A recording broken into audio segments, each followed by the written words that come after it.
All right, so week 1 is in the books. So I'm giving you my top waiver wire pickups for week 2, coming right up.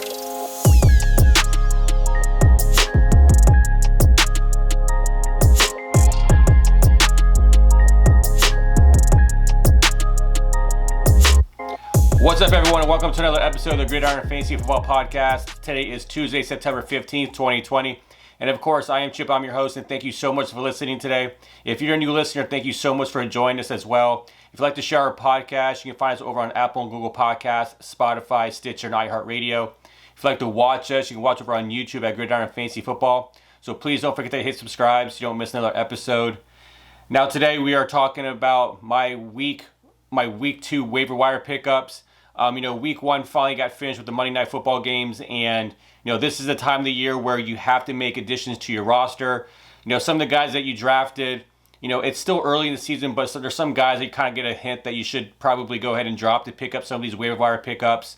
So it's crucial that every week you're trying to win that week. Fantasy football is a weekly game. You have to know what to do, who to play, who to drop, who you can probably stream for the week, just so you can get get things going, get those wins stacked up. So before we get into my top waiver wire pickups, so let's go over some of the news that took place over the weekend. On Sunday, you might have noticed that George Kittle went to the locker room early in the 49ers game. He hyperextended his knee.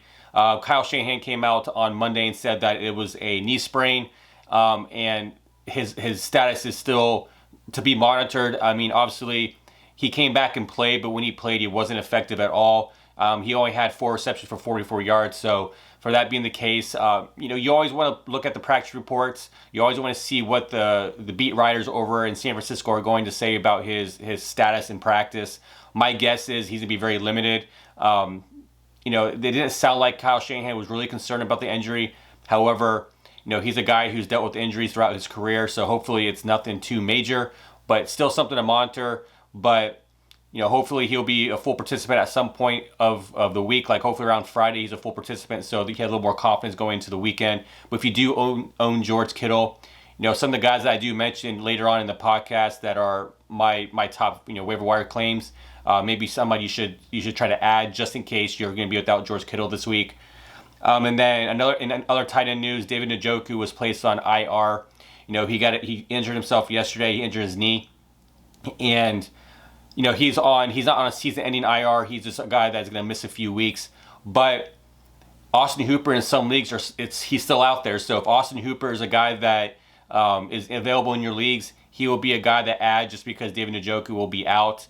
But obviously this is a team that has a lot of mouths to feed. So I'm still a little hesitant on Austin Hooper. But if you're desperate for a tight end help, Austin Hooper might be a guy that you like to pick up.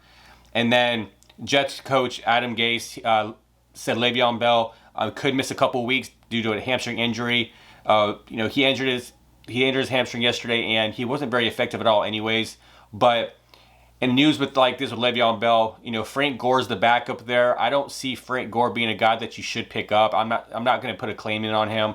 I think Frank Gore he's a good back sparingly, but if you're like you play in a 16-team league and you're really desperate for running back help, Frank Gore might be a guy you pick up just to plug and hope for the best. But it's unfortunate. Le'Veon Bell, it just seems that he just can't really get it going with the New York Jets. Hopefully it's a minor setback where he has a good rest of the season. But it looks like from what we're hearing that Le'Veon Bell's going to miss a couple weeks. And then in the Tampa Bay Buccaneers game yesterday, Michael Thomas had he suffered a high ankle sprain. Now, it looks like he's not going to miss any time. However, you got to be very careful with this type of injury. We saw what happened with Alvin Kamara last year. We saw what happened to Saquon Barkley last year. Those were severe cases where they missed, at least a month of football. Same thing with Michael Thomas. High ankle sprains take forever to heal, and especially if you don't give it time to rest. If Michael Thomas continues to play on that high ankle sprain, it's not going to get any better. And I don't know how effective he's going to be going forward. So I'm concerned about this because Michael Thomas, obviously last year was the number 1 wide receiver in fantasy. And for him to suffer an injury this early in the season and then try to play and not be out for a few weeks just to rest it makes me feel like he's a guy that is going to be very volatile on how he produces in fantasy. But obviously his health is number one, so hopefully, he gets to recover during the week and hopefully feels a lot better. But high ankle sprains are no joke, and hopefully that it's not going to be too much of a setback. But there's not a lot of players I can think of like are a must pick up for the Saints. I mean, obviously Emmanuel Sanders is probably already drafted in some of your leagues. Traquan Smith's a guy that you could mention to try to maybe put a claim in for as a late flyer to see if he's a guy that could pick up some snaps and some role in the offense. But right now, if you own Michael Thomas, be a little bit concerned because he may play, but we don't know how effective he's going to be going forward. And then last, I mentioned this yesterday or on my podcast on Sunday, that Marlon Mack, he injured his Achilles. He tore his Achilles, so he's out for the season, which obviously puts Jonathan Taylor as the starting running back. So if you got Jonathan Taylor in your draft super late as a value, you may have a league winner on your hand. I mean, Jonathan Taylor is a very, very good back. I was lucky to get him in my Dynasty League, and I'm excited about it because I lost Miles Sanders last week or in week 1. But Jonathan Taylor is a very capable back. He's a very talented back, and now he has nobody in his way for a majority of the touches. But Nehem Heinz is there, so obviously he's a guy that I'll be talking about in a few moments. But with that being the case, I mean, let's get into some of the top waiver wires because, like I said, this is a very crucial part of the season. Every week there's going to be players that are going to emerge, and this week, just like anything else, there's going to be guys that you're going to have that may be those guys you have on your roster and change the format of your roster, where it just gives you more depth, give you more options to be able to put in options that are or in games that are, where the matchups are a plus matchup for you. So with that being said, my top quarterback to pick up for this week is Gardner Minshew.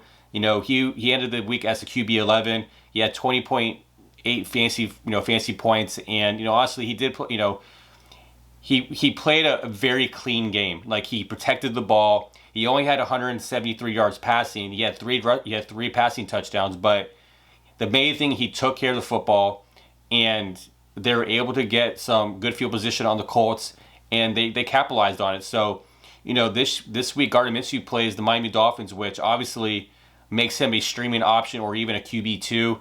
It's one of those things where even if you don't decide to play Gardner Minshew, because obviously most leagues are one quarterback leagues, so you probably have a better option at quarterback than Gardner Minshew this week. However, don't be afraid to put him in plus matchups. So Gardner Minshew is definitely worthy of being on your bench if you're in a one quarterback league. I play in a 2 quarterback league, so I have him in one of my leagues. I drafted Gardner Minshew in one of my leagues, so I already have him. But Gardner Minshew, he's shown time and time again, he's capable of playing well. He definitely is taking that. It looked like he took that step forward this, at least in week 1, it looked like he took that step forward this year. So, Gardner Minshew is a guy that I liked. I liked all offseason. He was in my sleepers for the year. I really enjoy him as a player, as a person. So he definitely is a guy that it's going to be someone I decide to plug in when I need to, when the matchups make sense. Now, my top running backs for this week, obviously the very top running back is Nehem Heinz. He's a guy that came out of nowhere this year, right? I mean, I know it's only been week 1, but the usage of him, even when Marlon Mack was in the game, we had Jonathan Taylor. Heinz, man, was lights out yesterday. I mean, he ended the week as the RB4. He had 27.3 fantasy points in PPR formats, and the thing about it is he was used mostly in the passing game. He had 8 targets, had 8 receptions. He had 45 yards and a touchdown. He did add 7 carries for 28 yards and a touchdown. So now that Marlon Mack is injured for the rest of the season, Heinz becomes a very, very good flex option for most people, because we saw how Philip Rivers in his whole career loves throwing to the running backs, loves checking down to the running backs. And I'm not saying Heinz can get all those plays, but look what happened with Austin Eckler last year and Melvin Gordon. I mean, both running backs were, obviously Eckler's a lot better than Melvin Gordon, but they were both worthy of playing either in your, starting position or in a flex position. So I think Heinz has a lot of value this year. I'm going to try to grab him in all my leagues. I'm going to pay, we get $100 per year on our fab budget, which if you guys don't know that's the free agent acquisition budget. And usually your commissioner will set a allotted amount, which usually is about $100 based on your league format. But he's a guy that I'm probably going to spend a good good amount of money on. Right now I put a claim in, and I'm hoping I put enough money to get him because I need help at running back. I did have Miles Sanders, so obviously if Miles Sanders can't play this week in week 2, then at least if I get Heinz, it's another guy that I'm able to plug in if I need it. And so my second running back that I think is a good pickup, a worthy pickup, is Malcolm Brown. Yesterday or on Sunday he ended the week as an RB5. He had 26 PPR fantasy points, and he had 18 rushes for 79 yards and 2 touchdowns. And he had another 3 receptions for 31 yards. And like I mentioned, on the podcast that I dropped on on Monday, was that he looked the best out of the 3 running backs. He got the most usage, right? He got the most snaps. He got the most carries. Now, the problem with this guy, with Malcolm Brown, it's a very tricky waiver wire pickup. We all know that they have Cam Akers just waiting to take over the starting role. Now, obviously, Cam Akers has to prove that taking the starting role it's worthy because he's still a rookie, still trying to prove himself. And this is what I've been saying all offseason. Like, a lot of these rookies are going to have a harder time because they didn't have preseason games. They only really play and do their things in practice. So I think Cam Akers is a guy that you're going to eventually start because his talent is a lot better than Malcolm Brown's. But I do think that when it comes to fantasy football, it is a weekly game. You want to get the best players you can for each week. And right now, until further notice, Malcolm Brown seems to be the lead back in Los Angeles. So Malcolm Brown is worthy of, a claim. I'm not saying break the bank on your fab budget. I'll probably use maybe 10% of your budget to see what happens. It depends on how aggressive your league mates are. There's going to be some guys in some leagues that use their whole entire budget on one player, which honestly that helps you out later on in the year because each week there's going to be a guy that you want to pick up. And right now, like I said, Malcolm Brown's a little tricky just because of Cam Akers, but it's worthy to pick up if you're going to obviously you're trying to win every single week. So I would go ahead and put a claim in Malcolm Brown. Now, this is a late addition that I added to this week. Is Benny Snell. So James Conner went down with an ankle injury on Monday night. Mike Tomlin said there wasn't a serious injury, but we know the history of James Conner. This is why it's hard to draft a guy like this because I love him as a player, but he just can't stay healthy. But even Benny Snell, he came out and had 19 rushes for 113 yards. So that, obviously that only warranted you 11.3 fantasy points. But the fact of the matter is that Benny Snell is the guy that's going to take that role, even if James Conner goes down. I understand they have Samuels there. I know they have McFarland Jr., who's the rookie that they drafted. But Benny Snell apparently, obviously, has that starting or that backup role locked up. So if James Conner cannot go, it's good to have the insurance to have Benny Snell, not just for your own good, but for the guy who does own James Conner, who needs to have that backup. It's a way to snipe an opponent in your league to make their team a lot weaker. So grab Benny Snell if you can. I don't think he's a guy that you're going to have to add, for a lot of money, but at least have him on your bench just in case James Conner has this injury that continues to linger on. Now moving to the wide receivers. My number one claim for the wide receiver position is Paris Campbell. I know he didn't finish yesterday as one of the top receivers. He did finish as the wide receiver 26, but you have to look at the targets. He had 9 targets. He had 6 receptions for 79 yards. But the thing is, Phillip Rivers and him seemed like they have a rapport. And, he played 95% of the snaps were in the slot. So, he's a guy that Phillip Rivers looks to a lot. Yesterday it looked like they had that, things going. I know they have T.Y. Hilton. I know they drafted Michael Pittman Jr., but, Paris Campbell seems to be that guy that got most of the attention, especially being a slot receiver. If he's a guy who's fast and is able to, create mismatches. He's a guy that you could add. He's a guy if you need wide receiver help, especially if you're in a deeper league. Paris Campbell seems to be a legitimate person. It's obviously a lot of these guys, you can't go based on 1 week, but, if you don't take that chance on some of these players, then this guy becomes a star for the rest of the season, and you wish that you put a claim on him and grab him for cheap. So I don't think Paris Campbell's gonna be a guy that's gonna be, sought it out, in your leagues because he didn't have like that massive game.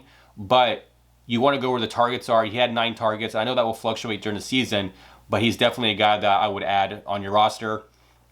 And then this guy here, he had a great game on Monday night, Darius Slayton. You know, who knows? In some leagues, he might have been drafted, but it's always worthy to look, see if these guys are available. You know, he ended the week as the wide receiver 5. I mean, he had 9 targets. He had 6 receptions for 102 yards and 2 touchdowns.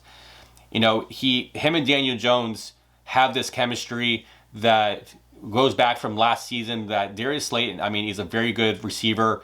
He tends to be the guy that Daniel Jones goes to and trust. But on the flip side of that, you know, obviously they still have Sterling Shepard. They have Evan Ingram.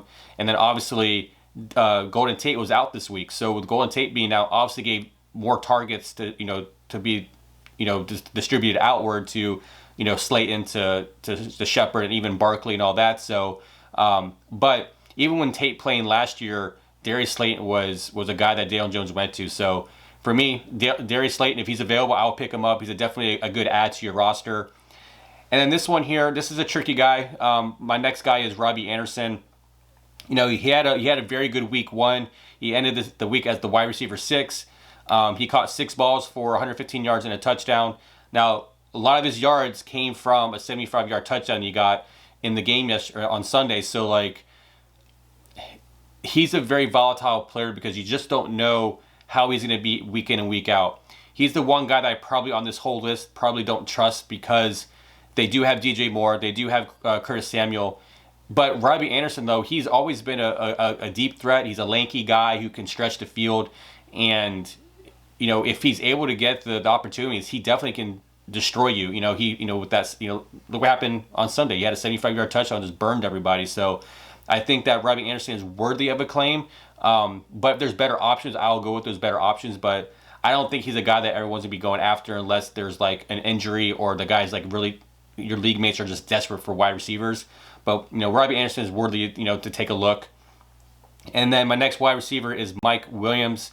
You know, Mike Williams could have been a guy that had been drafted in your leagues. You know, he's a guy that he's a freakish athlete. He's able to get those 50-50 balls. He is just a mismatch. And the fact of the matter is he just can't stay healthy. So I think a lot of people in your leagues probably dropped him or didn't draft him because of the injury history that he has. But, you know, yesterday he had 9 targets. He caught 4 of them for 69 yards. But, you know, he's a guy that he's the second option. You know, you got Keenan Allen, you got Mike Williams, you got Hunter Henry. You know, so with that being the case, I mean, Mike Williams is a guy that's going to be that boom bust player every single week. You just on plus matchups, he's a guy that you may have to throw in just for a miracle for the week because you have bye weeks or you have injuries that took place. But Mike Williams is a very talented wide receiver, and you know it's just one of those things where you just have to take the chance. So he's probably a guy that you have to spend a lot of your fab budget on just to add to your bench to kind of see what happens with them. And this guy, you know, this is a guy that has been getting a lot of recognition just based on the Tampa Bay Bucks, and that's Scotty Miller. You know, he's my last wide receiver I would add on this list. You know, he had 5 receptions on 6 targets for 73 yards. You know, against the Saints yesterday. You know, he was second in targets, and I think that the reason why I like Scotty Miller is because Tom Brady always picks a guy that he likes the most. And yes, they do have Evans, they do have Godwin, they have O.J. Howard, they have Gronk, but Scotty Miller is that small, fast wide receiver that can just be that his next Wes Welker or his next Edelman. Like this is his type of wide receiver. So I think Scotty Miller is definitely worthy of a pickup. You probably don't have to put any money down on him in the sense of like your fab budget. You can probably get him for free, maybe $1 if you have to. But like, you know, if you're definitely this is only for Scotty Miller's basically a asset in PPR formats. So don't think that he needs to be a must add in standard leagues because he won't be a guy that's gonna get you a lot of points in a standard league. But in a PPR league, he's definitely a guy worthy of looking at. Now with my tight ends, right, I have 2 tight ends on my list, and the first guy's probably not going to be available, but it's a guy that you want to at least look and see if he's available, and that's Dallas Goddard. You know, yesterday he had a monster game. He had 8 receptions off of 9 targets and 101 yards and a touchdown. You know, even though they lost to the Washington football team, I mean, he continues to emerge as the tight end that Carson Wentz goes to. I mean, I know Zach Ertz is there. I like Zach Ertz. I own him in my Dynasty League. But Dallas Goedert continues to be a guy that continues to become and look like he's becoming a star.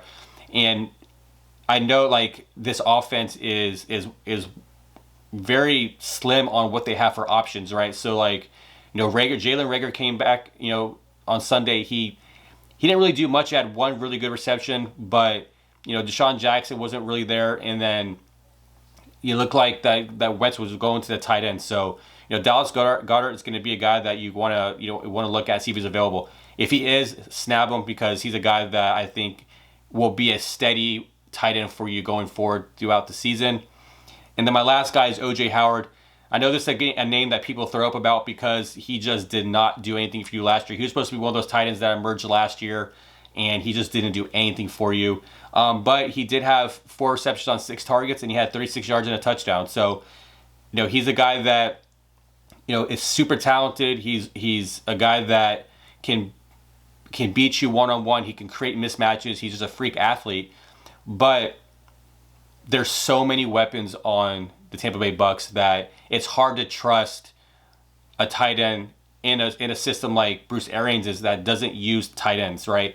I was expecting Gronk to be used a hell of a lot yesterday or on Sunday, and he was not. And that was frustrating. But the fact of the matter is O.J. Howard did emerge as getting the touchdown. But he's a guy that, like I said, if you're in deeper leagues and you need a tight end, he may be a guy that you look at, but he's probably going to be available even if you don't put a claim in. He'd probably be still a guy that just is there on your free agent, waiver wire, just because he's not a guy that everyone's kind of has that bad taste in their mouth from what he did to you guys last year. But it's worthy just to check to see if O.J. Howard's available, just to see if this was a thing that's going to be steady throughout the season, or if there's just a 1-week fluke that happened to be that's the person that Tom Brady went on that particular play. But so those are my waiver wire pickers for week 2. So let's go through them. At quarterback, I got Gardner Minshew. At running back, I had Nehem Heinz, Malcolm Brown, Benny Snell. At wide receiver, I have Paris Campbell, Darius Slayton. I have Mike Williams, Scotty Miller. And then at tight end, I have Dallas Goddard, and O.J. Howard. So those are my top claims for week 2.